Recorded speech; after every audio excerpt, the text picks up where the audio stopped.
Hello, and welcome to the Southeastern Sports Insider Podcast. My name's Alex. I'm here with Dom Cecilia and Harrison Bledsoe. Today we were talking about our March Madness predictions as Selection Sunday is coming up here. Let's head into our first segment. So first things first, what teams are in and what teams are out? So the first team to look at is Rutgers.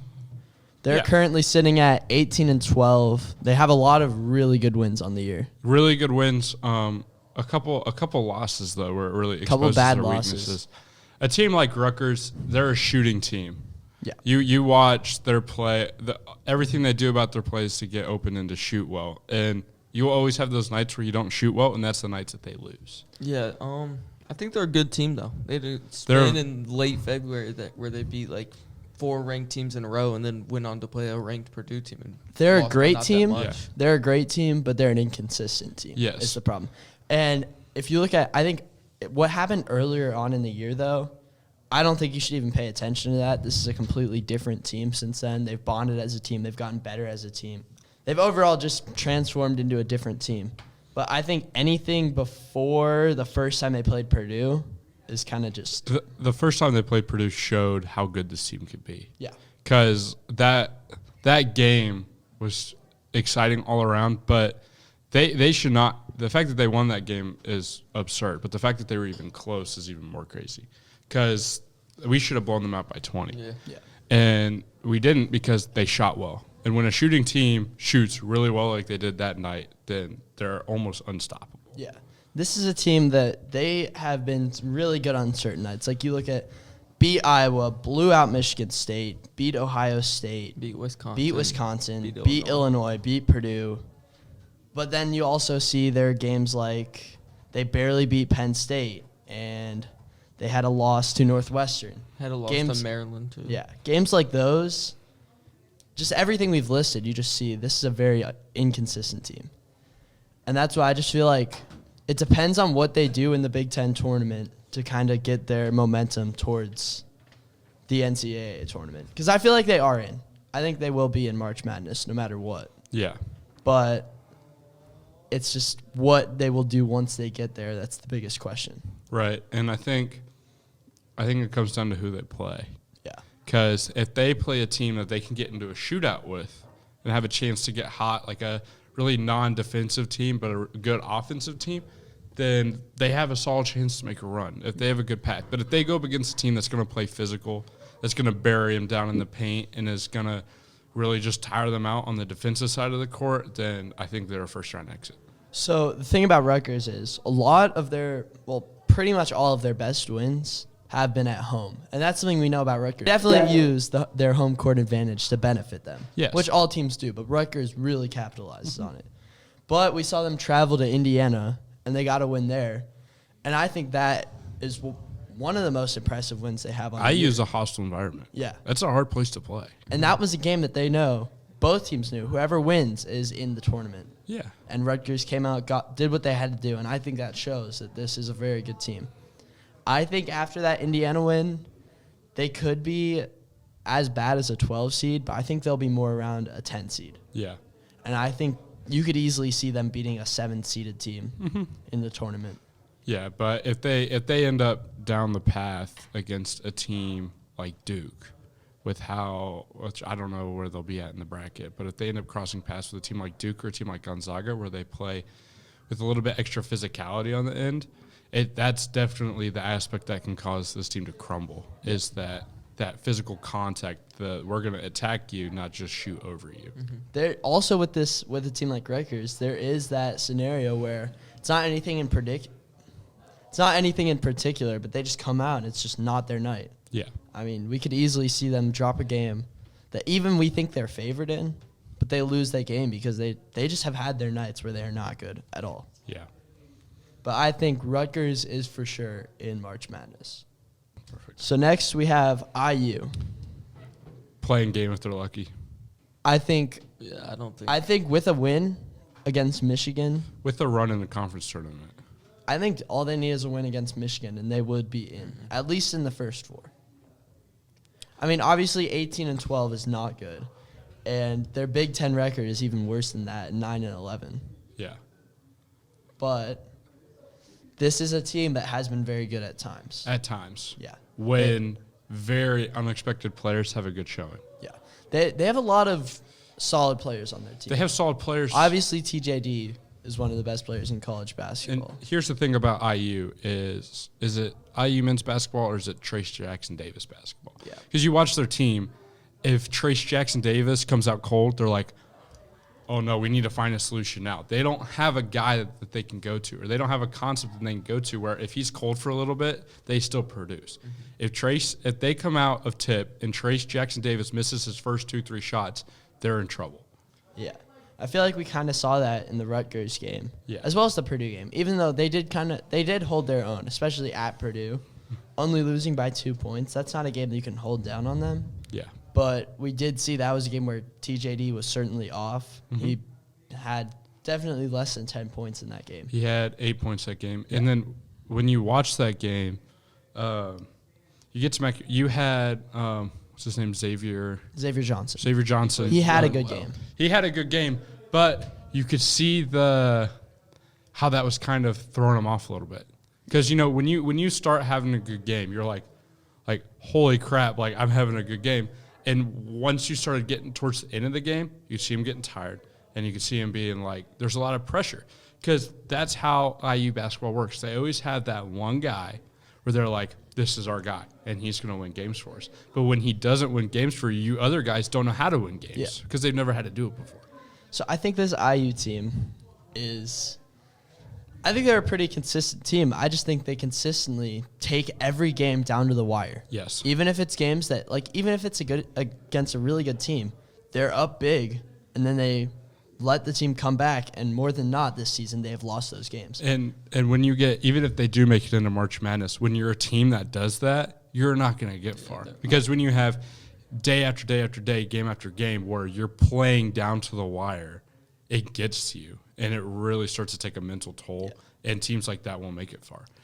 See, this is a great team because obviously, if you can keep it a close game with the top teams in the country, that shows you're a really good team. Yeah. But at the same time, losing by 5 in every game does not get you in the tournament. Their problem is they just don't have any huge wins to make up for their record. Yeah. I mean, they have the win against Purdue. At home in a rivalry game. Yeah. There's lots of argument you can make with that. Should have Purdue won that game? Absolutely.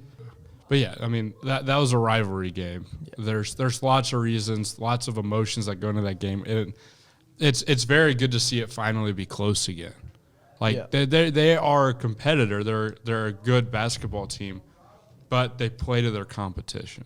Definitely. So when you get into a tournament, you can't do that. You need to play your basketball the whole time.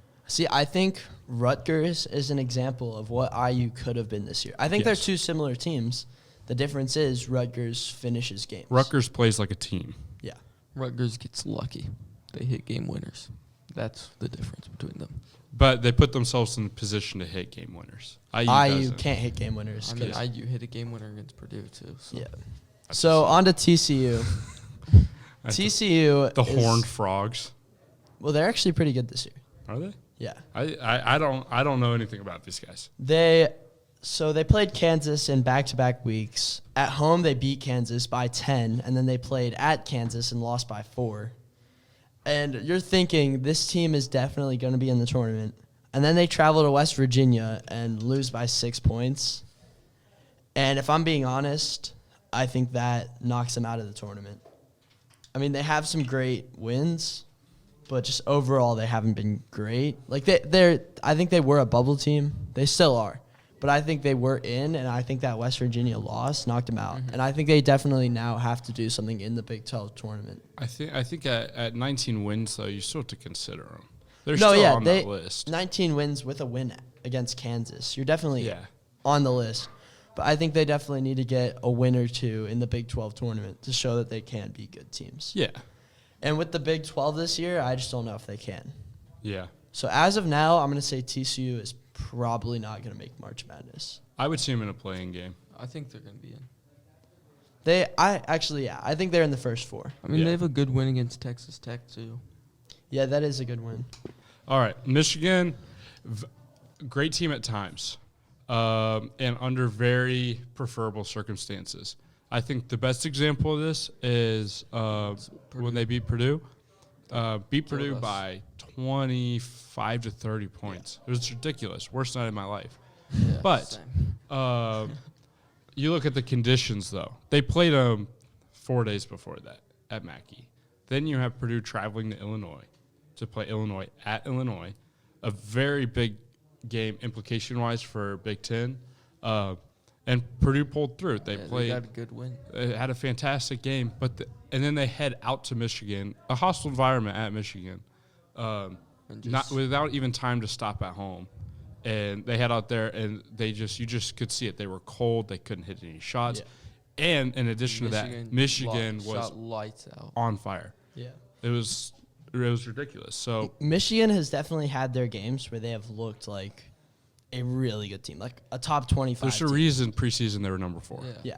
But there's also a reason they're now unranked. They've got wins against Ohio State, wins against Michigan State, wins against Rutgers, a win against IU, and obviously the win against Purdue. Mm-hmm. They've got games like those where they look like a really, really good team.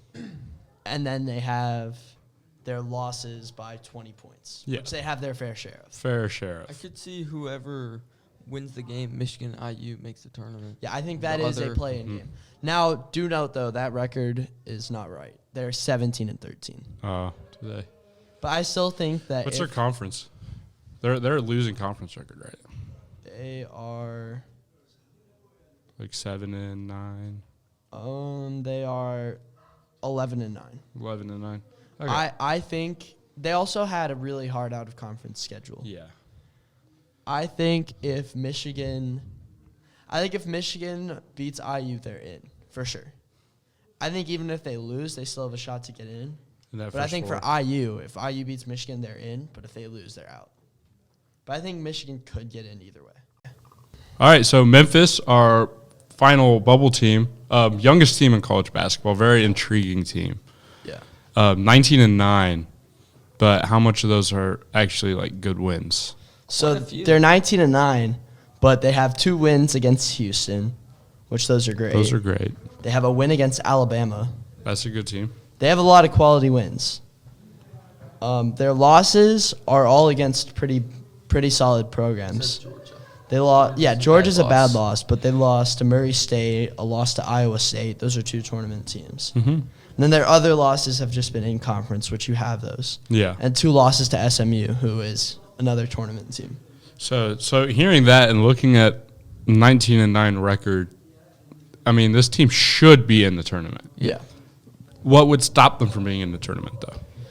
I think if they are a first-round exit of the American tournament, or actually, I think if they don't at least go to the semifinals of the American tournament, because they're obviously not in a very good conference. Right. There may be 3 tournament teams in that conference if they're lucky, and that's obviously Houston, SMU, and Memphis. Yeah.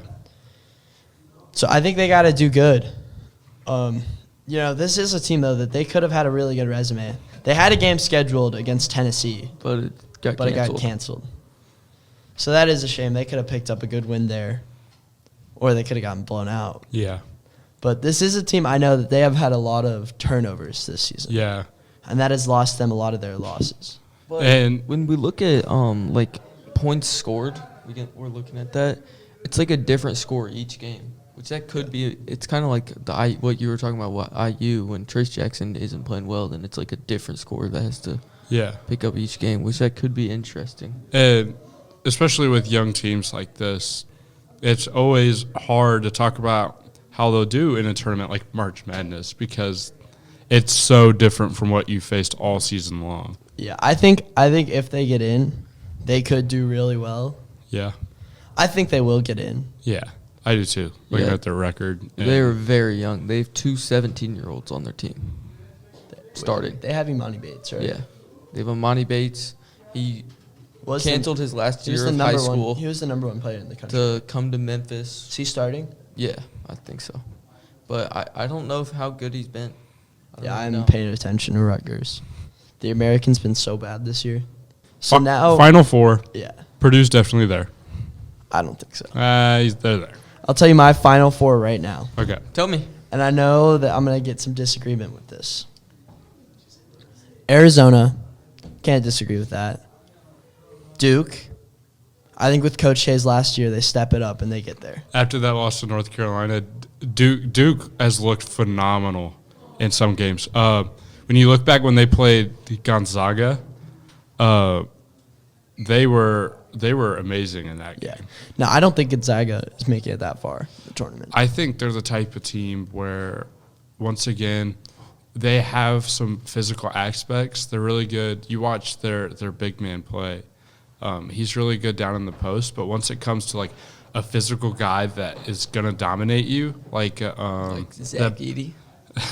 like that big Drew Timme? Duke has. Oh, yeah. Last name Williams, I think. I can't remember his name. But I thought you were talking that Gonzaga. that guy dunked on Gonzaga's big man at least 3 times, and he physically abuses you in the post.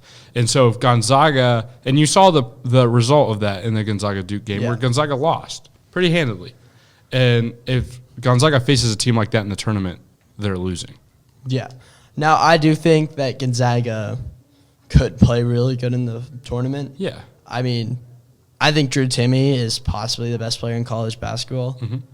But I also think they could lose in the second or third round. Yeah. Now, they're not going to be a first-round exit. No. That's obvious.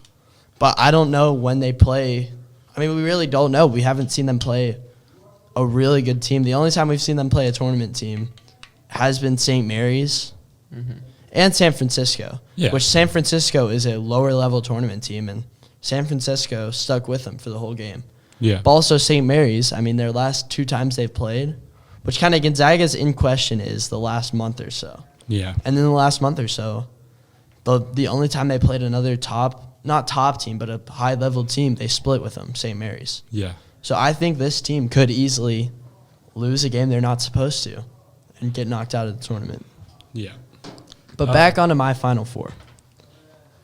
Arizona, they are so good. They have looked like, in my opinion, the best team in college basketball through the season. Obviously, they have some bad losses, but every single team has bad losses this year. Yeah. This is unlike any year in college basketball This is ever, a by the phenomenal way. year of college basketball. Every team can lose any day. Yeah. But I've got Arizona in the Final Four. Baylor, if they're healthy, Baylor will go to the Final Four. Baylor's really good. Obviously, the defending champs brought pretty much everyone back, and I think they're better. Duke, Coach K's last year, I think they're going to make a run and do it for Coach K. I don't know if they'll win the national championship. I don't know who's going to win. This is just my Final Four. The fourth one. Are you guys ready for this? Murray State. No. Yes. No. Murray State in the Final Four. Yes. Nope. Here's the correct Final Four just for you. Correct Final Four. You're gonna have Duke, physical team. Coach K's last year, he's making a run. He wants one more, especially after that North Carolina loss. You see him walk out on the court, take a mic, say, "This is unscripted. I'm sorry that we lost to that team. That should not have happened."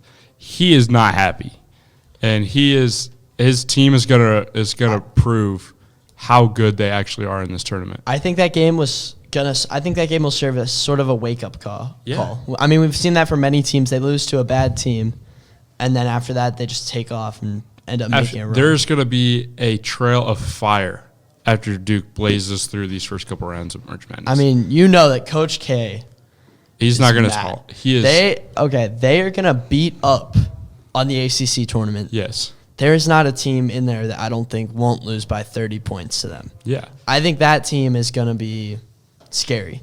Duke is a dominant basketball team. I think for the next 2 weeks, we're not going to see Duke have a game within 20 points. Yeah. Until we get towards maybe the Sweet 16. Mm-hmm. What? Nothing. Keep going. Second team, Who's your Final Four? Duke, Duke. Purdue. They could easily get there. If Purdue plays like they played, like in the out-of-conference tournaments where they played a bunch of ranked opponents, you had that span. Carolina. They beat North Carolina and then went beat Villanova. If they played like they played then, and if they played Like they played against Illinois. yes, then phenomenal. if you use the pieces if they use the pieces that they have, you have a 7'4", 300-pound big man. You have freaking Jaden Ivey. You have shooters and Stefanovic. And then you have the best sixth man in college basketball, Travion Williams. You have young guys like Caleb First. And then you have Ivy. shooters, and you have all Big Ten defensive team. Eric Hunter. Yeah. They're a phenomenal group, and they're a great team. I think it depends on how they shoot. Yeah. But I think they could easily lose a game. I mean, we've seen games where they have just been ice cold. Right. But that's every team this year. Yeah. You always have a game where shots just don't fall. And that's why I think this is going to be the craziest March Madness ever. Right. And I think that's going to include Gonzaga and Purdue losing games they're not supposed to. I think Purdue unless Jaden Ivey plays like a John Morant level. Purdue more than most has an answer to shooting cold though. You have big man that could just go inside and dunk the ball, and it's hard to miss a dunk. You say they have an answer, but what was their answer against Michigan? They have an answer. The Michigan was a very adverse situation, and there was more than one issue going into I think there are going to be more adverse situations than Michigan. Purdue did have an answer to shooting cold. They still put up plenty of points to win that game. It's just Michigan was blazing hot. Like that court was on fire. There were a lot of turnovers that game too. Yeah. What's the rest? You got 2? Yep. I got, what have I said? Duke, Purdue. I got Gonzaga, and then I have Arizona. Okay. So Arizona, great pick. I think Gonzaga could get there, but I think it's the same as Purdue. I think Gonzaga comes down to their path. Like I said earlier, if they play a couple physical teams, at some point they're going to start to crumble. See, I think Gonzaga, I mean, the only comparison I can think of right now, the best analogy I can make, they're the Cincinnati of college football, but of college basketball this year. I think they're not going to get blown out by 40 points. Cincinnati didn't get blown out by 40 points. They got blown out. It was like 20. Oh, my bad. But 20. I don't know. Only 20 points. I don't think Gonzaga gets blown out. But I'm ready. I think they are way overrated because they have not played anyone this year. And we see them lose. But they have a history, though. They have made it through March Madness. Yes. Recently. But, I mean, North Carolina has a history. I don't think you should bring it history. And North Carolina just blew out Duke. Yeah. But I just think Gonzaga, the one time, so we see them traveling to St. Mary's. That's the most adversity they've faced all year since the start of the season. Since they started in conference play, St. Mary's was the only adversity they've faced. And they lost. And guess what happened? Nothing. They stayed the number 1 team in the country. Now, did they deserve to? Probably, because every other team lost. But I just don't think they have what it takes to make a run. Okay, so it's my turn. Go. Okay, Final Four. Auburn is making it. None of you guys said Auburn in there. They're the best team in the country. A month ago, No. they have the best player in the nation. No. He's the number 1 pick. Auburn makes it. Kentucky, great team, great depth. Shaden Sharp, Oscar, that big center. What? Yeah. Sheboy. He's insane. Purdue. Jaden Ivey had 10 points against IU. He is about to have the best March Madness performance ever. Lead them to the national championship. Go number 1 overall pick. And then we got Tennessee. Holy SEC. Tennessee is making it. That's all I got to say. That's my Final Four. Tennessee, Purdue, Auburn, Kentucky. So I think for my Final Four, if Murray State does not make it, Murray State is not making it. it's No. going to be exit. Kentucky or Arkansas. Murray State's a first-round exit. I go with Kentucky Tennessee- or Arkansas. Arkansas is, Tennessee killed Arkansas. yeah, that's true. At Tennessee. Arkansas also beat Tennessee. And Tennessee probably has The the SEC most hostile fan base ever to exist. Tennessee is a good team. With the SEC, if you bring up the top 4 teams, obviously are the top 4. So we brought on a very knowledgeable person on college basketball. Oh, yeah. And in life in general, Davis Brown. So we're going to talk about our to be Cinderella picks for the season. All Davis, do you want to start? Yeah, I have a few teams in mind. I think my favorite team right now is Texas Tech. They're 5th in defensive efficiency, and they have some quality wins, like Tennessee. They beat Baylor twice. They beat Kansas, which is a good win. Yeah. They also lost to them in overtime, so it's not like there's much of a gap there. And they also beat Texas twice. So, I mean, they have the wins. They have everything they need. They have a high-powered defense, and they have an offense that can do enough to close out games, and I think they're a Final Four contender. Yeah, that's a really good pick. I think Texas Tech is a very good team that has not received a lot of attention this year. Yeah. And I think another one I got is UNC. After the win versus Duke, it kind of like shined light on Armando Bacot, and like I think they can do enough. Like R.J. Davis, Caleb Love, a freshman. They got some other guys. They got some shooters, and they can run the pace against good teams like Duke and other good teams. Yeah, R.J. Davis is a stud. I Yeah. think he could definitely on his own lead this team to Yeah. a big run. And Bacot, I think, is top 10 player in the country in general. He's really emerged. Yeah. Oh, one Cinderella team that I have. I also have a few. Don't But even say Bryant. I like Bryant. Have you watched Bryant? Bryant's awful. Harrison, you don't even know where they are. I have no idea who they are. One team I'm going to say is Bryant. Bryant played yesterday. They're in the NEC conference, I believe. Yeah, they're in the NEC conference. They absolutely breezed through their conference tournament. They won in the championship by 20, which the conference championship featured a 30-minute delay due to the student section getting in a fight with parents. Oh, yeah. And, yeah, they just looked really good in their conference tournament, and I think they could make a run. Now, it depends on what seed they get. If they're a 16 seed, I don't think they will. Yeah, so they're going to be a first-round exit and lose by 20. Another one to look at is Chattanooga. That's what I like to I see. like them. Chattanooga is really good. I think they're a very good team. Another team that breezed through their conference tournament pretty easily. They're not going to be a super low seed. They're going to be right around that 12-13 mark. So I think they could face a team that they could easily beat. I got another one. I think Davidson could do some damage in the tournament. They have Foster Lawyer, who transferred from Michigan State, didn't get a lot of playing time there, and now he's there, and he's an elite scorer.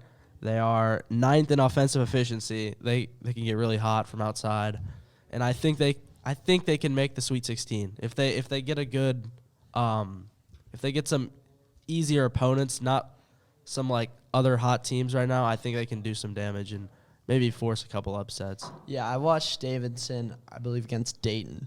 And that was a very good win they picked up, and they looked really good in that game. Thank you for joining us today, Davis. Thanks for having me. All right. And for that, we're going to wrap up today's episode of Southeastern Sports Insider Podcast. Make sure to check out more HSC news on hscnews.com, as well as further podcasts, which will post Fridays at 3 p.m. Thank you.